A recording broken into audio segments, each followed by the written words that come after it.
오늘은 주의 율법에 쓴 바 첫 해에 처음 난 남자마다 주의 거룩한 자라 하리라 라는 제목으로 말씀을 드려보고자 합니다. 누가복음 2장 21절에서 24절을 보면 할례할 8일이 되매 그 이름을 예수라 하니 곧 수태하기 전에 천사의 일컬음 받으라. 모세의 법대로 정결의 의식의 날이 참에 아기를 데리고 예루살렘에 올라가니 이는 주의 율법에 쓴 바 첫 해에 처음 난 남자마다 주의 거룩한 자라 하리라 한 대로 아기를 주께 드리고 또 주의 율법에 말씀하신 대로 산비둘기 한 쌍이나 혹은 어린 집비둘기 둘로 제사하려 함이더라.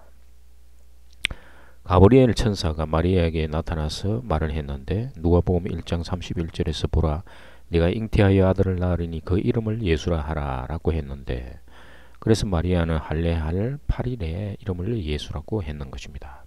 할례의 의식은 두 가지 의미가 있는데, 첫째는 육체의 죽음을 나타냅니다. 하나님 앞에서 죽은 자라는 것입니다. 그래서 십자가에서 죽은 예수를 상징하는데, 둘째는 씨의 약속이 밴 흔적 속에 있다는 것입니다. 즉 새 창조를 약속하는 것입니다. 부활하신 그리스도를 상징하는 것입니다. 할례는 남자의 생식기에 함으로써 씨의 약속을 나타냅니다. 씨의 약속은 바로 그리스도이십니다. 모든 이스라엘 사람들이 할례를 통해서 장차 오실 그리스도에 대한 믿음을 가지고 있었던 것입니다. 그러나 이 할례는 형식적인 할례가 되고 말았습니다. 그래서 마음의 할례를 강조하는데, 로마서 2장 29절에서 오직 이면적 유대인이 유대인이며 할례는 마음에 할지니 영에 있고 율법 조문에 있지 아니한 것이라. 그 칭찬이 사람에게서 아니요 다만 하나님에게서니라. 할례는 죽는 의식입니다. 옛사람이 죽고 새사람이 다시 태어나는 것입니다. 마음의 할례가 바로 오늘날 세례 의식인 것입니다. 세례는 십자가에서 죽고 물세례, 새 생명으로 태어나는 부활, 성령 세례를 의미하는 것입니다. 로마서 6장 4절에서 5절을 보면 그러므로 우리가 그의 죽으심과 합하여 세례를 받음으로 그와 함께 장사되었나니 이는 아버지의 영광으로 말미암아 그리스도를 죽은 자 가운데서 살리신과 같이 우리로 또한 새 생명 가운데서 행하게 하려 함이라. 만일 우리가 그의 죽으심과 같은 모양으로 연합한 자가 되었으면 또한 그의 부활과 같은 모양으로 연합한 자도 되리라. 육의 몸인 옛사람이 죽고 영의 몸인 새사람으로 다시 태어나는 것이 마음의 할례입니다. 고린도전서 15장 44절에서 육의 몸으로 신고 신령한 몸으로 다시 살아나니 육의 몸이 있은즉 또 영의 몸이 있느니라. 여기서 신령한 몸이 영의 몸입니다. 골로새서 2장 11절에서는 또 그 안에서 너희가 손으로 하지 아니한 할례를 받았으니 곧 육의 몸을 벗는 것이요 그리스도의 할례니라.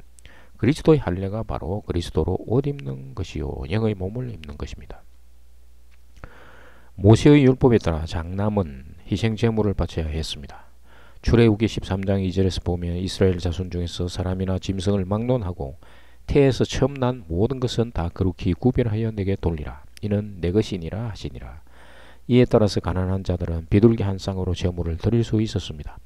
메시아의 비천한 행편이 드러나고 있는 것입니다. 이것은 메시아의 사역이 세상의 좋은 조건들에 의존하지 않았음을 보여주고 있으며 그의 탄생 목적이 사람들을 섬기는 데 있다는 것을 예시하고 있습니다. 마태복음 20장 28절에서 인자가 온 것은 섬김을 받으려 함이 아니라 도리어 섬기려 하고 자기 목숨을 많은 사람의 대속물로 주려 함이라.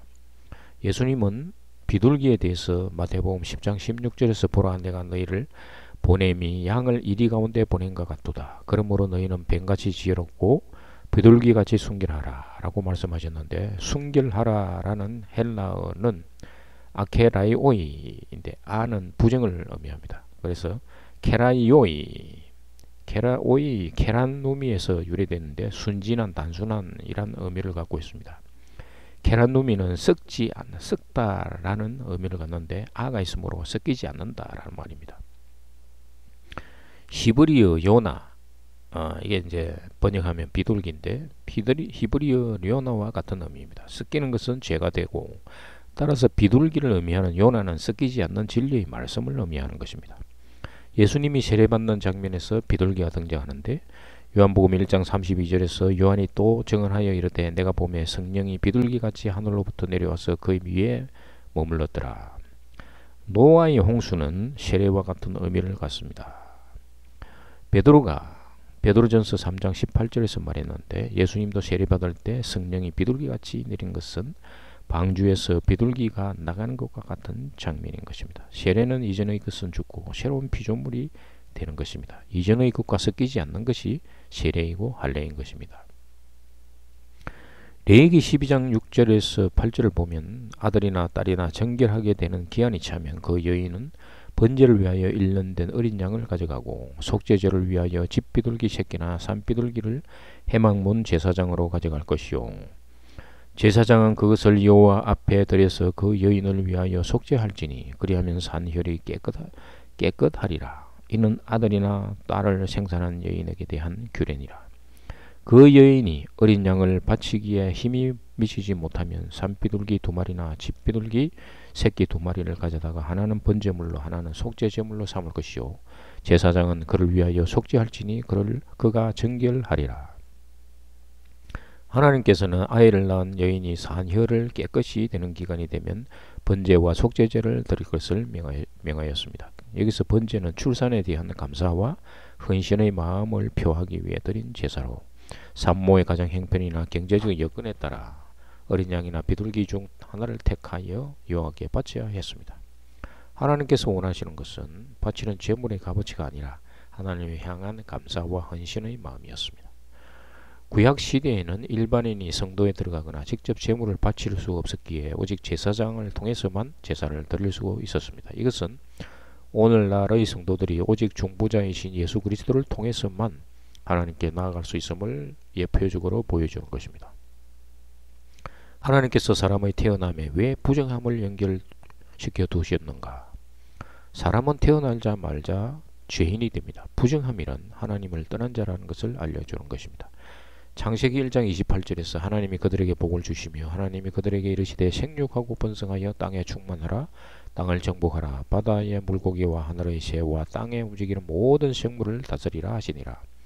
이 복은 하늘의 복을 나타냅니다. 비록 하나님 나라에서 범죄하여 이 세상에 갇혀 있지만 하나님 말씀으로 충만하여 이 세상을 다스리라 라는 말입니다.